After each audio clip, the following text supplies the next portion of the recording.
दोस्तों, रेहान का commerce hub channel में आपका स्वागत है। आज हम फिर से अगली कड़ी में कक्षा 12वीं इकाई 1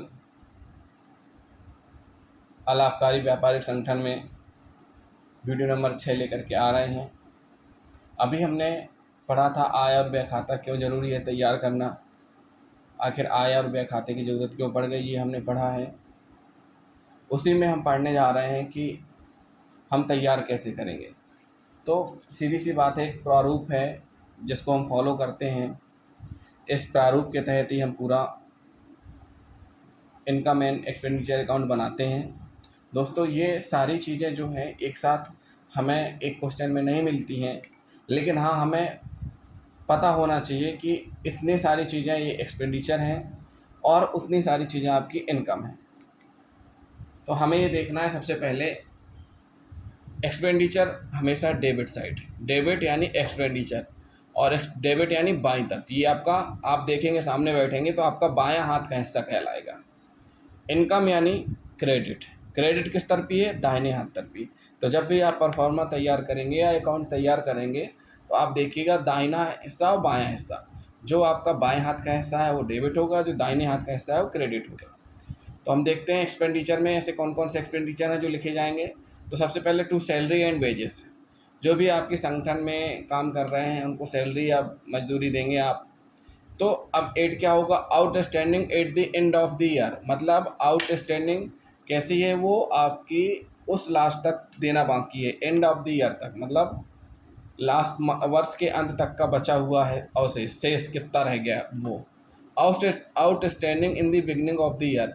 अब ये लेस क्या करते हैं भाई कि इस वर्ष के स्टार्टिंग में क्या बिगनिंग था, लेस इसलिए करते हैं क्योंकि वो आप पिछले साल वाले में एडजस्ट कर चुके होंगे। जैसे कि ये जो लास्ट हुआ ये अगले साल बिगनिंग हो जाएगा। जैसे end of the year, end of the year का मतलब क्या होता है कि वर्ष का, इस वर्ष का अंत लेकिन अगले वर्ष का बिगनिंग। तो ऐसे ही जो भी आउटस्टैंडिंग बिगनिंग होगी हम लेस करके फिर हम लिखेंगे। इंश्योरेंस, इंश्योरेंस जब सभी संस्थाएं इंश्योरेंस करवाती हैं।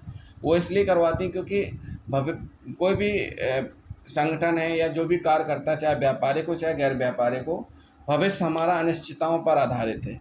कब कौन सी आपदा आ जाए, कब क्या हो जाए, कोई भरोसा नहीं, इसलिए इंश्योरेंस करवाया जाता है। Insurance advance paid in the previous year, जो लास्ट ईयर का एडवांस पे किया गया है उसको हम ऐड करते हैं, और advance paid in the current year जो भी रहता है उसको हम लेस करते हैं, वो टोटल लिखेंगे। टू जनरल एक्सपेंसेस, सामान्य एक्सपेंसेस होते रहते हैं, जो भी थोड़े मोड़े खर्चे, ऑटो किराया, आने जाने में जो भी खर्च हो जाता है वो जनरल में आ जाएगा। रिपेयर्स एंड रेन्यूअल, बहुत सी चीज़ें हम रिपेयर करवानी पड़ती हैं, पंखा, फैन, बिल्डिंग, कुछ कूलर या जो भी चीज़ें हैं वो आपके संगठन किस प्रकार का है वैसा ही उसमें काम होगा। Sundry expenses, rent, rates and taxes, सीधी सी बात है, रेंट, सैंड्री, आपके यहाँ कपड़े वगैरह ये धोबी वोबी सारी चीज़ें रहेंगी तो वो भी होता है। रेंट, आपका ऑफिस रेंट पे चल रहा होगा, रेंट, रेट्स एंड टैक्सेस रहेंगे, और रेंट का भी लगेगा आपको। इलेक्ट्रिसिटी से तो आप परिचित ही हैं, बिना इलेक्ट्रिसिटी के तो कुछ संभव ही नहीं है आज के समय में, तो इलेक्ट्रिसिटी का बिल तो आपको देना ही पड़ेगा। प्रिंटिंग एंड स्टेशनरी, आपका ऑफिस चलेगा तो आपको प्रिंटिंग स्टेशनरी में भी खर्चा होगा।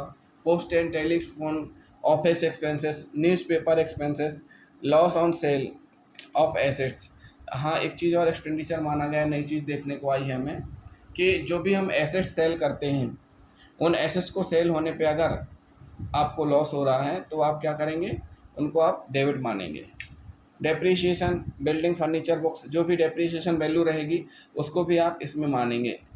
एनी अदर आइटम, सरप्लस मतलब ये होता है अधिक, अधिक कैसा अधिक? जब उस साइड की आय आपकी अधिक हो वैसे, तो सरप्लस में माना जाएगा। अब हम पढ़ लेते हैं इनकम में। इनकम में आपका सब्सक्रिप्शन आ गया, चंदा, चंदे में क्या जुड़ेगा? आउटस्टैंडिंग सब्सक्रिप्शन जुड़ेगा और लेस होगा एडवांस। तो जो भी आएगा उसको हम मानेंगे आय, वो भी करंट ईयर का।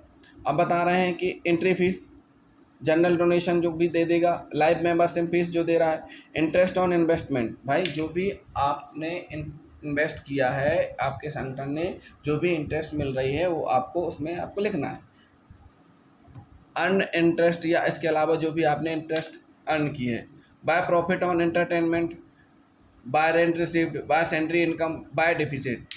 अब बात आती है, ये सारी चीज़ें रिसिप्ट हैं। कभी कभी देखो ये सैलरी एक्सपेंसेस है, सैलरी इनकम है, तो वो सैलरी से इनकम हो रही है, यहाँ सैलरी का हम दे रहे हैं, वहाँ सैलरी का आ रहा है। यहाँ हम रेंट का पेड कर रहे हैं, वहाँ हम रेंट रिसीव कर रहे हैं। कैसे हो सकता है, हमने रेंट पे दिया हो एक आध पोर्शन अपने ऑफिस का, तो उससे भी आय होती है। तो दोस्तों ये रहा आपका आय और व्यय खाता कैसे तैयार करना है। अभी हम आगे क्वेश्चन सॉल्व करके बताएंगे आपको, तो आपको अच्छे से समझ में आ जाएगा कि आखिर आय और व्यय खाता कैसे तैयार किया जाता है। दोस्तों आपको हमारा वीडियो कैसा लगा? अगर हमारा वीडियो पसंद आया हो तो हमारे चैनल को सब्सक्राइब करना ना भूलें, वीडियो को शेयर एंड लाइक करें। Thank you.